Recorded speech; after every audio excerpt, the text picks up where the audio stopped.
Welcome to study GK to success. अगर आप UPSC किसी भी प्रतियोगी परीक्षा की तैयारी करें तो चैनल को सब्सक्राइब कर लीजिएगा, बेल आइकन ज़रूर दबा लीजिएगा। तो हम लोग आज बात करने वाले हैं जो नंदा देवी ग्लेशियर ट्रेजेडी हुई है उसके ऊपर बात करेंगे, उसके क्या क्या पॉसिबल रीज़न हो सकते हैं और इससे जुड़े जो भी टर्म्स हैं जैसे कि ग्लेशियर लेक आउटबर्स्ट फ्लड, ये सब क्या होता है जो आपकी एग्जाम पॉइंट ऑफ व्यू से बहुत ही ज़्यादा इंपॉर्टेंट है। तो इसके ऊपर हम लोग बात करेंगे, वीडियो पूरा देखिएगा। चलिए शुरू करते हैं। तो जो नंदा देवी ग्लेशियर बस्ट हुआ है उसके वजह से फ्लड आया है। कहाँ पर आया है? धौली गंगा रिवर में आया है। धौली गंगा रिवर में फ्लड आया है। क्या बस्ट हुआ है? नंदा देवी ग्लेशियर बस्ट हुआ है। और जगह क्या है? वो जगह है जोशीमठ, चमोली डिस्ट्रिक्ट, उत्तराखंड में। ठीक, जो उत्तराखंड में चमोली डिस्ट्रिक्ट है वहाँ पे जो जोशीमठ जगह है वहाँ पर ये इंसिडेंट हुआ है। अब इलस्ट्रेशन देख लेते हैं कि थोड़ा बहुत आपको रफ पता चल जाए कि कहाँ पे क्या हुआ है और किस एरिया में जो है ये प्रॉब्लम आई है। ठीक, ध्यान दीजिएगा।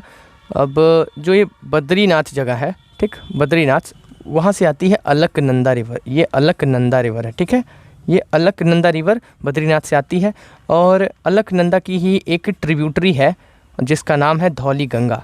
अब ट्रिब्यूटरी, ये धौली गंगा जो दिख रही है आपको, ये है उसकी ट्रिब्यूटरी। अब धौली गंगा से मिलती है एक और ट्रिब्यूटरी, एक तरह से कहिए तो वो है ऋषि गंगा जिसका नाम है। ठीक, और यहाँ पर जाके वो ज्वाइन होती है। ओके, अब जो जिस जगह पे ये ट्रिब्यूटरी जो धौली गंगा है वो अलकनंदा से मिलती है, उस जगह को बोलते हैं हम लोग विष्णु प्रयाग। ओके, अब वहाँ पे एक और रिवर है जो नंदाकिनी, वो जब जा कर के मिलती है अलकनंदा से तो उस जगह को बोलते हैं हम लोग नंद प्रयाग। अब उसके बाद से एक और जो नदी है पिंडार गंगा, वो जा कर के मिलती है अलकनंदा से, तो उस जगह को बोलते हैं हम लोग कर्णप्रयाग। ओके, अब उसके बाद से केदारनाथ से एक जो नदी आती है मंदाकिनी, वो जाकर के जब अलकनंदा से ज्वाइन होती है तो उस जगह को बोलते हैं, जहाँ पे ये सब ज्वाइन होते हैं उसको बोलते हैं रुद्रप्रयाग। अब गंगोत्री से जो भागीरथी नदी निकलती है वो जाकर के अलकनंदा में ज्वाइन हो जाती है, जिसको हम लोग बोलते हैं देवप्रयाग। अब आपको ध्यान अगर आ रहा होगा तो हम लोगों ने इस चैनल पे देवप्रयाग के ऊपर भी एक क्वेश्चन किया था कि जो गंगोत्री से निकलने वाली भागीरथी नदी है और अलकनंदा रिवर है जो वो ज्वाइन होकर के क्या बनाती है? वो बनाती है गंगा रिवर। यानी गंगा रिवर जो है वो भागीरथी और अलकनंदा रिवर के ज्वाइन होने से बनी है। ठीक, यहाँ से ये गंगा कहलाएगी। ओके, ये गंगा रिवर है, यहाँ से गंगा रिवर शुरू हो जाती है। तो अब जो इंसिडेंट हुआ है धौली गंगा पर, आपको बताया मैंने, ये धौली गंगा के इसी जगह पर हुआ है ये इंसिडेंट, जहाँ पे ये ऋषि गंगा ज्वाइन करती है किससे? अब धौली गंगा रिवर से ये ऋषि गंगा, यहाँ पर जो ज्वाइनिंग पॉइंट है उसी के आसपास जो है ये फ्लड का जो है मतलब प्रॉब्लम आया है। ओके, ये धौली गंगा के ऊपर ही जो ये प्रॉब्लम आया है और उसी जगह पर बन रहा था ऋषि गंगा पावर प्रोजेक्ट। और इस ऋषि गंगा पावर प्रोजेक्ट को एक बहुत ही ज़्यादा क्षति पहुंची है इस फ्लड के आने की वजह से। बहुत ही इतना तेज़ी से आया फ्लड और बहुत ही अनएक्सपेक्टेड था कि लोगों को रिएक्ट करने का समय नहीं मिला कि क्या हो, इसीलिए वहाँ पे कई लोग मिसिंग भी हैं इस समय और रेस्क्यू ऑपरेशन इस समय चल रहा है। अब एक और वहाँ पे प्रोजेक्ट चल रहा था तपोवन विष्णुगढ़ प्रोजेक्ट, तो ये थोड़ा बड़ा प्रोजेक्ट था, तो इसको भी बहुत ही ज़्यादा क्षति पहुँची है इस फ्लड की वजह से। तो होप करता हूँ आपकी समझ में आ गया होगा। अब हम लोग चलते हैं अगले स्लाइड पर और देखते हैं कि क्या क्या हो सकते हैं पॉसिबल रीज़न, इसका कारण क्या हो सकता है इस ग्लेशियर के टूटने का और ये फ्लड आने का। अब देखते हैं, पहला जो हम लोग का पॉसिबल रीज़न है वो कहता है कि ग्लेशियर लेक आउटबर्स्ट फ्लड, इसको हम लोग शॉर्ट फॉर्म में बोलते हैं GLOF यानी ग्लेशियर लेक आउटबर्स्ट फ्लड। ये GLOF होता क्या है इसके ऊपर भी हम लोग बहुत ही डीप बात करेंगे, वीडियो देखते रहिए। अगला जो है कारण कहता है एवलांच जो होता है वो एक हिमस्खलन होता है। अब जब हिम का जो एक बहुत ही बड़ा सा शीट होता है वो जब वो सरक जाता है और उस सरकने की वजह से समझ लीजिए कि आसपास के इलाके में अगर आबादी है या अगर कोई जीव हैं तो उनको बहुत ही ज़्यादा नुकसान होता है और बहुत ही ज़्यादा वहाँ पर क्षति पहुँच जाती है। अब जैसे कि आप फ़ोटो में देख रहे होंगे कि यहाँ पर एक आइस का शीट रहता है, जो आइस के शीट्स रहते हैं वो कई बार खिसक जाते हैं और खिसक करके क्या होते हैं ग्रेविटी की वजह से, अब मान लीजिए ऊंचाई पर है, नीचे आने लगते हैं और ये नीचे आने की वजह से अगर यहाँ पे आसपास कोई आबादी है या अगर कोई लोग हैं तो वहाँ पर ये क्या पहुँचाएगा? क्षति पहुँचाएगा।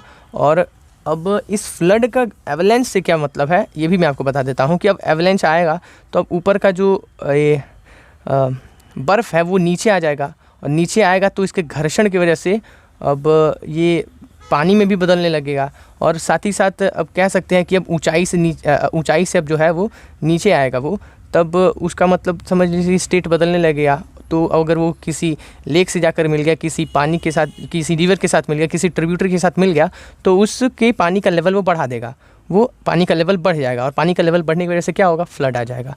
ठीक, तो ये एवलांच की बात थी। अब तीसरा वो जो पॉसिबल रीज़न है वो बोल सकते हैं हम लोग लैंड स्लाइड, यानी जब लैंड स्लाइड कर जाता है, भू जो होता है वो उसका स्खलन हो जाता है, भूस्खलन हो जाता है। ठीक, तो भूस्खलन होने की वजह से क्या हो सकता है कि ये बर्फ़ का जो टुकड़ा है वो टूट सकता है। बर्फ़ का टुकड़ा टूट जाएगा तो क्या होगा, वही कंडीशन होगा जो मैंने आपको बताया कि वो किसी वाटर बॉडी से, किसी पानी के स्रोत से जाकर के वो मिल जाएगा, और मिलने की वजह से क्या होगा, वहाँ का जो वाटर का लेवल है जो वो बढ़ जाएगा, और वाटर का लेवल अचानक से बढ़ने से क्या होगा, फ्लड आने की पूरी संभावनाएं बन जाती हैं। और जो चौथा रीज़न कह रहा है वो है क्लाइमेट चेंज। क्लाइमेट चेंज की वजह से, जैसे कि ग्लोबल वार्मिंग की वजह से, इंक्रीजिंग गर्मी की वजह से, जो गर्मी बढ़ रही है उसकी वजह से क्या हो रहा है कि जो ग्लेशियर्स हैं ये पिघल रहे हैं, और इसके पिघलने की वजह से क्या होगा कि अब पिघलेगा तो अब कोई क्रैक आएगा ही आएगा, पिघलेगा तो, और क्रैक आने की वजह से क्या होगा कि एक टुकड़ा गिरेगा, और एक टुकड़ा गिरने की वजह से कई और टुकड़े गिरने लगेंगे, क्योंकि एक तरीके से बैलेंस जो होता है वो बिगड़ जाता है। तो इसके वजह से क्या होगा कि ये भी जाकर के किसी वाटर बॉडी से मिलेगा, किसी जल स्रोत से मिलेगा, और वहाँ पर जाकर के ये वाटर लेवल को बढ़ा देगा अचानक से, जो फ्लड ला देता है। अब हम लोग और डीप से जानेंगे, देखते रहिए आप। तो पहले हम लोग देख लेते हैं कि ग्लेशियर होता क्या है। ग्लेशियर का आपको थोड़ा बहुत आइडिया मैं बता देता हूँ कि ग्लेशियर होता क्या है। जैसे कि देखिए, जो पहाड़ियाँ हैं, ठीक, पहाड़ियाँ हैं, वहाँ पे कई सालों से बर्फ़ गिरते आ रही है, और उसको चांस नहीं मिल रहा है कि वो गले, वो पिघल जाए, क्योंकि वहाँ पे कंडीशन ही ऐसा, इतनी ठंडी है कि वो गल ही नहीं पाते। तो यहाँ पे वो एक्यूमुलेट होने लगते हैं। इसीलिए आप देखते हैं जो पर्वतों पे ऐसे जो होता है वो ग्लेशियर होता है, वो एक्यूमुलेट होने लगते हैं, यानी यहाँ पे वो एक तरीके से बैठने लगते हैं।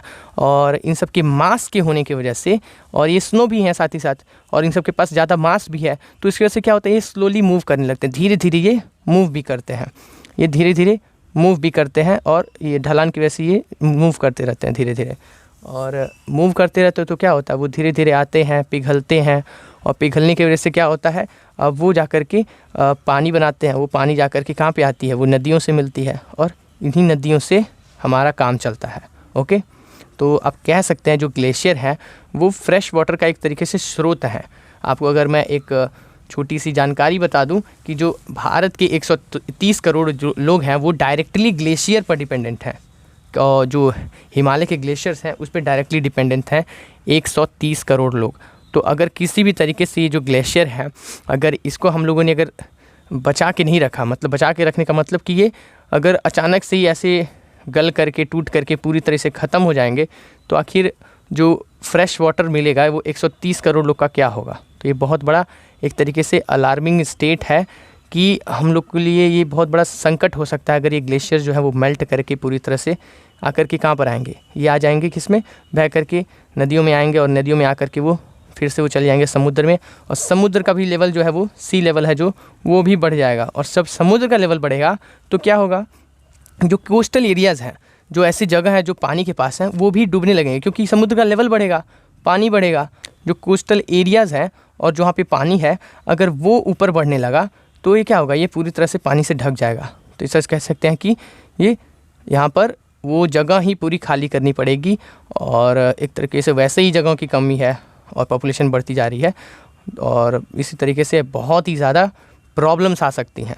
ठीक, आपको मैं एक छोटा सा रिकमेंडेशन देता हूं कि आप YouTube पे जाइएगा, TV9 भारतवर्ष सर्च करिएगा, और वो वहाँ पे सर्च करने के बाद ये भी लिखिएगा कि मूविंग ग्लेशियर ऑन रोड। आपको एक वीडियो देखने को मिलेगा जिससे आपको पता चल जाएगा कि आप विजुलाइज़ कर लें कि ग्लेशियर्स होता क्या है और कैसे मूव करता है। आपको देखेंगे तो आपको बहुत ही अच्छे से समझ में आ जाएगा, वो विजुलाइज़ कर लें कि ग्लेशियर क्या होते हैं। तो मैं उसका एक मैं आपको फ़ोटो जो है वो शेयर कर रहा हूँ यहाँ पर उस वीडियो का, कि जो रोड है यहाँ पर, इस रोड के बगल में क्या है, एक पहाड़ी है, एक पहाड़ है, और उसी पहाड़ से क्या हो रहा है कि एक ग्लेशियर जो है वो स्लोली मूव करते हुए आ रहा है। एकदम अचानक से नहीं आता है, ये स्लोली आता है, क्योंकि भाई ये इसके पास मास है, ऊपर से जो सॉलिड फॉर्म में है, तो ये धीरे धीरे लेकिन ये मूव करते हुए आता है। ठीक। तो मूव करते जाता है, उसमें आप वीडियो में देखेंगे कि जो ये धीरे धीरे किस तरीके से पूरे रोड को ऐसे ये पूरे रोड को ये छिका लेता है, एकदम पूरी तरह से आगे बढ़ने लगता है। और आपको देख के समझ में आया कि वही ग्लेशियर होते हैं। Large mass of snow accumulated which move slowly, इकट्ठा हुआ हिमखंड जो धीरे धीरे गति करता है, यही होते हैं ग्लेशियर्स, ठीक। अब चलते हैं, समझते हैं कि ग्लेशियर लेक आउटबर्स्ट फ्लड होता क्या है, जिसकी वजह से कहा जा रहा था कि ये फ्लड आया था, मतलब ये फ्लड आने की आशंका हुई थी इसी के कारण, GLOF यानी कि glacier lake outburst flood GLOF. Okay, अब आपको थोड़ा मैं जूम करके दिखाता हूँ कि ये देखिए, जैसे कि ये है पहाड़ियाँ, यहाँ पर खूब सारे ग्लेशियर्स हैं, खूब सारे पानी, ये बर्फ़ है बहुत बड़ी। और क्या होता है कि नेचुरली जो होता है वो बर्फ़ होता है, हल्का हल्का पिघलते रहता है उसका थोड़ा थोड़ा पार्ट, और वो जा कर के एक जगह पर इकट्ठा हो जाता है, जो मतलब नेचुरली जगह बना रहता है वहाँ पे वो जा कर के इकट्ठा होने लगता है। और इसी जगह को बोलते हैं हम लोग, इसी वाटर बॉडी को बोलते हैं हम लोग ग्लेशियर लेक। ग्लेशियर लेक क्या है? ग्लेशियर लेक यही है, ये ग्लेशियर लेक है। ओके, जब ग्लेशियर के पिघलने की वजह से एक लेक बन जाती है, इसी को बोलते हैं हम लोग ग्लेशियर लेक। ओके, तो कहा जाता है कि, अब कहा जाता है क्या, मैं आपको बताता हूँ कि अब जो स्नो है यानी जो ग्लेशियर है, अब वो ग्लेशियर के पास मास भी बहुत ज़्यादा होता है, तो आसपास की जो मिट्टी, पत्थर, बड़े बड़े चट्टान के जो टुकड़े हैं वो भी इसके अंदर आते रहते हैं। बड़े बड़े टुकड़े जो होते हैं वो उनको संभाल लेता है अपने अंदर और अपने साथ लेकर के वो घूमने लगता है आगे। और किसी जगह पर जा कर के वो सारे जो पत्थर हैं ये जा कर के एक बैरियर बना देते हैं, एक शील्ड बना देते हैं। आप समझ रहे हैं मेरी बात? एक जो पत्थर लेकर के, जो ग्लेशियर का जो टुकड़ा है, ग्लेशियर जो है वो पत्थर का टुकड़ा लेकर के आता है, वो किसी जगह जा कर के एक बैरियर बना देता है, उन्हीं पत्थरों से एक डैम की तरह, नेचुरल डैम की तरह बनाने लगता है। तो थोड़ा बहुत अगर ये होता है तो ठीक है। जैसे कि आपको मैं बता देता हूँ कि वो पत्थर का जो शील्ड है वो यहाँ पर बन सकता है, ठीक। जैसे कि ये ग्लेशियर था, ग्लेशियर के टुकड़े जो थे वो पानी बन गए, और पानी बन गए तो पत्थर जो है वो यहाँ पर आ गया, वो सारे पत्थर जो यहाँ पर एक नेचुरल डैम बना दिए। तो थोड़ा बहुत बना देते हैं तो ठीक है कि यहाँ पर एक्यूमुलेट होने लगता है पानी, और धीरे धीरे जो है वो नदियों में पानी सप्लाई करने लगता है, एक तरीके से कहा जाए तो। लेकिन अगर यही एक्यूमुलेशन जो है वो ज़्यादा हो जाए ये, बाय द वे मैं बता दूँ, इसको हम लोग बोलते हैं, ज्योग्राफी में बोलते हैं, इसका नाम है टेरेन, TERRAIN, टेरेन, ठीक, इसको बोलते हैं टेरेन। तो इसके वजह से क्या होता है, एक नेचुरल डैम बन जाता है, और नेचुरल डैम बनने की वजह से क्या होता है कि जो भी पानी यहाँ पर आता है गल करके, जो भी ग्लेशियर जो आता है वो पानी बन कर आता है यहाँ पर, तो इकट्ठा होने लगता है, और पानी के बहने के लिए जगह बहुत कम हो जाती है, और धीरे धीरे पानी निकलने लगता है, यहाँ पर धीरे धीरे पानी आता है, और बाकी का पानी यहीं पर इकट्ठा होने लगता है। ज़्यादा पानी जब हो जाता है तो क्या होता है कि जो ये टेरेन है, ये टेरेन जो होता है प्रेशर की वजह से ये टूट जाता है, और ये जो सारा पानी है, ये सारा पानी एकदम तेज़ी से इधर नदियों में आने लगता है, और इसी की वजह से फ्लड आने लगता है। आपको समझ में आ गया होगा।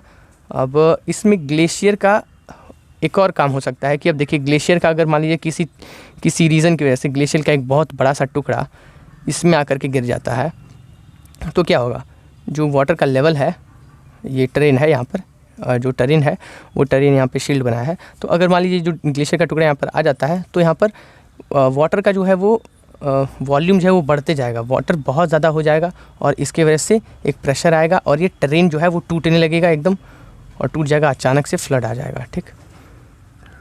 आपको समझ में आ गया होगा कि ये ग्लेशियर लेक आउटबर्स्ट फ्लड होता क्या है। जब ग्लेशियर लेक जो है यानी ये आउटबर्स्ट हो जाता है, यानी ये ऊपर से खूब ज़्यादा, एक तरीके से कहा जाए, ये पानी बहुत ज़्यादा भर जाता है, और उसके वजह से जो ये फ्लड आने लगता है, उसी को बोलते हैं हम लोग ग्लेशियर लेक आउटबर्स्ट फ्लड। समझ में आ गया होगा आपको। चलते हैं दूसरी रीज़न के ऊपर आते हैं, एवलांच। एवलांच मतलब कि हिमस्खलन। जैसे कि मैंने आपको इसके पहले थोड़ा सा बता दिया है कि जो एवलांच होता है वो बर्फ़ की जब बड़े बड़े शीट्स जो होते हैं वो खिसक करके नीचे आ जाते हैं, तो वो जो पानी में जा कर के अगर मिल जाएंगे किसी रिवर में, तो जा कर के उसका वॉल्यूम बढ़ा देंगे और फ्लड ला सकते हैं। तो एवलांच का कारण क्या होता है, एवलांच कैसे आते हैं? एवलांच जो होता है वो ट्रिगर होते हैं किससे? विंड से, रेन से, वार्मिंग टेम्परेचर से। अगर खूब ज़्यादा बारिश हो जाती है तो उस बारिश की वजह से अब जो पत्थर है वो जो पिघलने लगेगा, पत्थर आई मीन जो ग्लेशियर है वो पिघलने लगेगा, वहाँ का शीट जो है वो पिघलने लगेगा। ऐसा क्यों? क्योंकि अब बर्फ़ जो होता है वो पानी से तो ठंडा ही होता है, तो पानी की जो गर्मी है वो ले करके वो पिघलने लगे, और पिघलने की वजह से कई सारे क्रैक्स आने लगते हैं, और उसके वजह से जो बर्फ़ होता है वो बर्फ़ की बड़ा सा शीट जो होता है वो खिसकने लगता है। कई बार ये विंड की वजह से भी आ जाता है, वार्मिंग टेम्परेचर की वजह से भी आ जाता है कि अगर टेम्परेचर बढ़ता है तो क्या होगा, कोई कहीं पर क्रैक आएगा, क्रैक पिघलने की वजह से क्रैक आएगा, और क्रैक आने की वजह से बहुत बड़ा सा शीट नीचे आ जाएगा। और कई बार ये अर्थक्वेक की वजह से भी आ जाता है, कहीं आसपास के एरिया में अगर अर्थक्वेक आया रहेगा तो अर्थक्वेक आने की वजह से ये खिसक करके नीचे आने लगता है। और आपको ये भी बात बता दूं कि जो आर्टिफिशियल रीजन्स हैं यानी मैन मेड रीज़न है जो जिसकी वजह से एवलांच आ सकता है, वो जैसे कि स्कायर्स हैं, जो स्की करते हैं लोग, जो अब यहाँ पे एक गेम होता है एक तरीके से जिससे लोग स्की करते हैं, हाथ में दोनों ले लिए रहते हैं छड़ी, और पैर में लगा लेते हैं एक समझिए एक डिवाइस लगा लिए रहते हैं, और उसके ऐसे स्की करते हैं, मूव करते हैं वहाँ पे। तो कई बार उनकी वजह से भी आ जाता है, फोर्स लगने की वजह से। अब कई बार क्या होता है कि जो आसपास के एरिया में अगर कोई कंस्ट्रक्शन का काम हो रहा है, ठीक, कोई रोड बन रहा है, तो उसके वजह से अब मान लीजिए कई बार रोड बनाने के लिए क्या करना पड़ता है, रास्ता को साफ़ करना पड़ता है। रास्ता को साफ़ करने के लिए वहाँ पर कई बार एक्सप्लोजन भी कराए जाते हैं, यानी बॉम्ब भी फोड़े जाते हैं, जिसके वजह से पत्थर का जो चट्टान जो है वो टूट जाए, और उसकी वजह से क्या होगा, कंपन तो होनी ही है। अब बॉम्ब फोड़ेंगे, एक्सप्लोजिव लगाएंगे, और एक्सप्लोजिव लगाने की वजह से क्या होगा, वो आसपास का जो एरिया है वो कंपन होगा ही, और कंपन होने की वजह से वाइब्रेशंस की वजह से ये खिसक सकता है, और ये इतना बड़े बड़े अब तरीके से फ्लड को भी ये इनवाइट कर सकता है। तो सोचिए कि जो मशीनरी और कंस्ट्रक्शन का वर्क है ये कितना बड़ा प्रॉब्लम ला सकता है एवलांच की तरह, और ये एवलांच और बड़ा प्रॉब्लम ला सकता है, जैसे कि अभी फ्लड जो बोला जा रहा है वो हो सकता है एवलांच की वजह से आया हो, तो बहुत ही ख़तरनाक है। तो इसमें हम लोग कर क्या सकते हैं, इसमें हम लोग ये कर सकते हैं, जो मशीनरी और कंस्ट्रक्शन का वर्क है उसको हम लोग मिनिमाइज़ कर सकते हैं। कुछ ऐसे एरियाज़ में प्रतिबंध लगा सकते हैं जहाँ पे मतलब इतना सेंसिटिव जो एरिया हो, और साथ ही साथ हम लोग क्या कर सकते हैं, हम लोग एक्सप्लोजिव्स का यूज़ ना करें, क्योंकि जो एक्सप्लोजिव्स होते हैं यानी कि जो बॉम्ब होते हैं जिससे रास्ता साफ़ किया जाता है, जो पत्थर या चट्टान जो होते हैं वो तोड़े जाते हैं, उससे बेहतर ये होगा कि क्रशर से उसे तोड़ा जाए, ना कि बॉम्ब से, एक्सप्लोजिव से। नहीं तो प्रकृति के साथ छेड़खानी होगी, तो ऐसे प्रॉब्लम्स आएंगे, और ये प्रॉब्लम्स और बड़े बड़े इन्विटेशंस लेके आएंगे, प्रॉब्लम्स की इन्विटेशन को इनवाइट करेंगे। ओके, अब क्या होता है, कई बार क्लाइमेट चेंज की वजह से भी होता है। अब मैंने आपको इसके पहले थोड़ा सा बता दिया है कि अब जैसे मान लीजिए ये स्नो वाले एरियाज़ में जो टूरिज़्म है उसको और सतर्क बनाना पड़ेगा, क्योंकि लोग आते हैं, और जितने लोग आएंगे उतनी ज़्यादा एक्टिविटीज़ होंगी, और लोग वहाँ पे कचरा भी फेंकते हैं लोग, उसके लिए लोग सतर्क नहीं होते, लोग सावधान नहीं होते, लोग कचरा फेंकते रहते हैं लोग। और वो क्या होता है कि स्थानीय लोग क्या होता है कि खूब कचरा जो होता है वो एक्यूमुलेट होने लगता है, खूब ज़्यादा एकदम कचरा होने लगता है। अब स्थानीय लोग उससे कैसे निजात पाएंगे, सिंपल सा उनके पास भी आइडिया होता है कि इसे जला देंगे लोग, जलाएंगे तो क्या होगा, जलाएंगे तो बहुत ज़्यादा गर्मी होती है वो जनरेट होगी। अब गर्मी जनरेट होगी तो बर्फ़ पिघलेंगे, और बर्फ़ पिघलेंगे तो क्या होगा, ऐसे प्रॉब्लम्स आएंगे यहाँ पर। तो हम लोग का क्या यहाँ पर बनता है कर्तव्य कि हम लोग जितना हो सके अपने क्लाइमेट को प्रोटेक्ट करें। अब हम लोग हर काम गवर्नमेंट को ही नहीं सौंप सकते, हम लोग को खुद भी अपना एक कदम बढ़ाना होगा। अगर कोई भी ऐसा, अब जो टूरिज़्म करते हैं, जो टूरिस्ट हैं, उन लोग को भी इस तरीके से जिम्मेदार होना पड़ेगा कि हाँ, हम किसी जगह का लुत्फ़ लेने जा रहे हैं, कोई दृश्य देखने जा रहे हैं, तो हम लोग उसको बर्बाद ना करके आएँ, वहाँ पे हम लोग कचरे ना फैलाएं, हम लोग इसके प्रति सजग रह सकते हैं। तो यही सारी रीज़न्स हो सकते हैं इस फ्लड के। और वीडियो को शेयर करिएगा, वीडियो को लाइक करिएगा अगर अच्छा लगा हो, शेयर करिएगा अपने दोस्तों के साथ, फैमिली के साथ, व्हाट्सएप पे करिएगा, जहाँ पे भी करना चाहते हैं करिएगा, और सब्सक्राइब करिएगा इस चैनल को, कमेंट करके बताइएगा कि कैसा लगा आपको वीडियो। ठीक है, थैंक यू। देखते रहिए स्टडी एजुकेटिव सक्सेस। मैं मिलता हूँ आपसे अगले वीडियो में। Bye bye.